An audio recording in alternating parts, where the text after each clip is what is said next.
My name is Allison, and this is the physics of a fidget spinner. A fidget spinner is a toy that is marketed as helping concentration and calming anxiety. I use mine for my anxiety and to help me focus. Spinners are usually made of a skateboard bearing either inside something like a weighted piece of wood or with weights glued onto the outside like coins or magnets. There is a lot of physics involved in the spinner. The reason they work so well is because of their low friction force between the body of the spinner and the axis it spins on. The skateboard bearing is made for the wheels of the skateboard and generates a low force of friction, allowing it to spin for a long time without a large amount of force.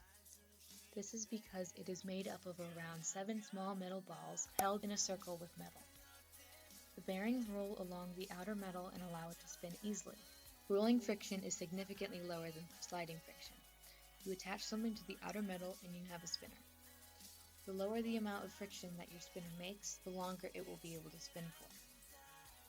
So, some calculations. Using a fast camera and slowing the footage down, you can see that my spinner spins at around 1 rotation for every 0.14 seconds. Divide 1 by this number, and we get 7.14 rotations per second. To convert this into radians, we multiply by 2 pi, because there are 2 pi radians in a full circle. 2 pi times 7.14 equals 14.28 pi radians per second. This is called the angular velocity, shown by the variable omega. Angular acceleration, on the other hand, is shown by the variable alpha. It is the rate of the change in speed. For my spinner, we can find that using final velocity equals initial velocity plus angular acceleration times time. Time can be found just by spinning the spinner and timing it from start to finish. I timed mine at 101 seconds, so in the equation, 0 radians per second equals 14.28 radians per second plus alpha times 101. Solving this for angular acceleration gives us around 0.14 radians every second, meaning it takes 7.07 seconds for the spinner to slow down by a full radian. In addition to friction, another factor that allows the spinner to spin for so long is its momentum. Momentum is a quantity of motion. Relating to inertia, the larger the momentum, the more energy required to change its motion. We use the equation L equals I times W. L stands for momentum, omega for angular velocity, and I stands for inertia, the resistance to a change in motion.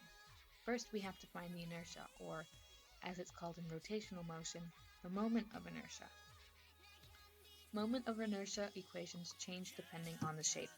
The shape of a fidget spinner is that closest to a disc with a hole in the center, so that's the equation we'll use.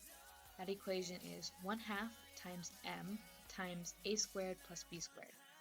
M is the mass, while in this case a is the radius for the outermost circle and b is the distance between the center and the inner edge of the disc. My spinner weighs 62.3 grams, A is 41 millimeters, and B is 9.53 millimeters. Plugging these into the equation, we get 5.519 times 10 to the negative fifth kilograms per meter squared. That's the moment of inertia for the fidget spinner. Now, to calculate momentum, using the momentum equation, we plug in our variables, giving us L equals 5.519 times 10 to the negative fifth times 14.28, giving us 7.88 times 10 to the negative fourth kilograms times meters squared per second. If no force acted on the spinner, it would continue spinning forever. However, air resistance and friction gradually slows it to a stop. Thanks for watching.